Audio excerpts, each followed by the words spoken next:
खासदार साहेबांनी जो लोकसभेमध्ये धनगर आरक्षणाबद्दल जो मुद्दा मांडला, त्या मुद्द्यामध्ये साहेबांनी जसा एखादा घरचा माणूस असतो त्याप्रमाणे साहेबांनी मुद्दा मांडलेला आहे। आमच्या प्रत्येक धनगर समाजाच्या आत्मीयतेचा तो प्रश्न होता, जो प्रत्येकाला वाटत होता की बाबा ह्या मुद्द्यावर कोणीतरी वाचा फोडायला पाहिजे होती।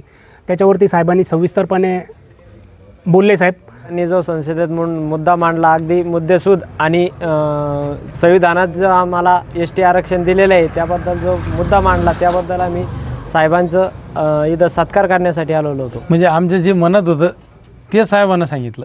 तळमळ म्हणजे तर समाजाविषयी, आमच्या समाजाविषयी आतापर्यंत एकही खासदार इतकं सविस्तर बोललेलं नाही आणि साहेबांना म्हणजे आमच्या काळजात भेटले साहेब।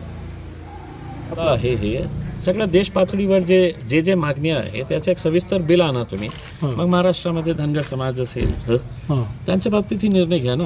बरोबर। पण एकदा तुम्ही सत्तेमध्ये आले तर जे लोक सत्तेचा मजा करत आहे मागच्या अनेक वर्षापासून, त्यांची जागा कुठे राहणार?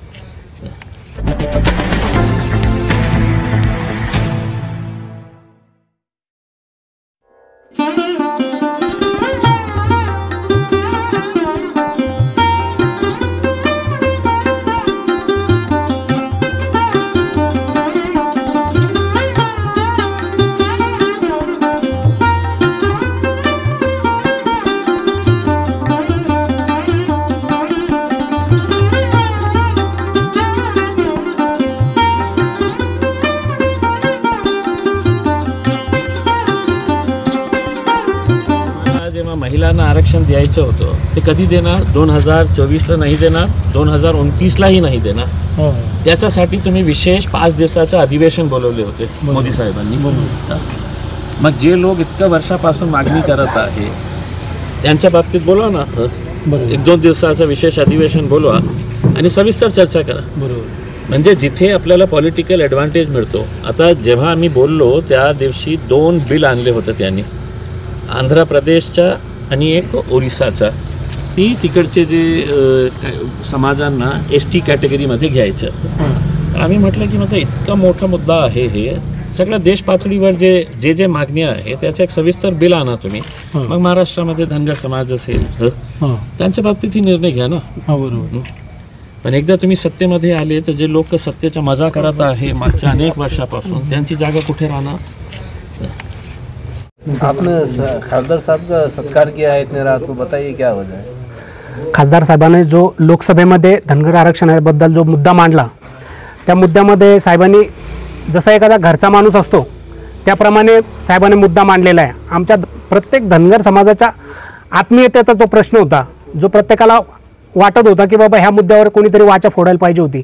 त्याच्यावरती साहेबांनी सविस्तरपणे बोलले। साहेब त्याचसाठी आम्ही सगळेजण इथे येऊन साहेबाचा सत्कार केला। आपलं नाव सांगा? कृष्णा कोरडे, गाडी जळगाव। म्हणजे आमचं जे मनात होतं ते साहेबांना सांगितलं। तळमळ म्हणजे तर समाजाविषयी, आमच्या समाजाविषयी आतापर्यंत एकही खासदार इतकं सविस्तर बोललेलं नाही आणि साहेबांना म्हणजे आमच्या काळजात भेटले साहेब। आपलं नाव सांगा सर? अजय पाचे, गोरटगाव ग्रामपंचायत सदस्य। जय मल्हार। साहेबांनी जो संसदेत म्हणून मुद्दा मांडला, अगदी मुद्देसूद आणि संविधानात जो आम्हाला एसटी आरक्षण दिलेलं आहे त्याबद्दल जो मुद्दा मांडला, त्याबद्दल आम्ही साहेबांचं इथं सत्कार करण्यासाठी आलेलो होतो। जय मल्हार। आवाज नहीं उठा रहा, उसको उठाना और घर को बिठा देना। नवीन नेतृत्व तैयार करा, कोणीही असू द्या, कोणीही असू द्या।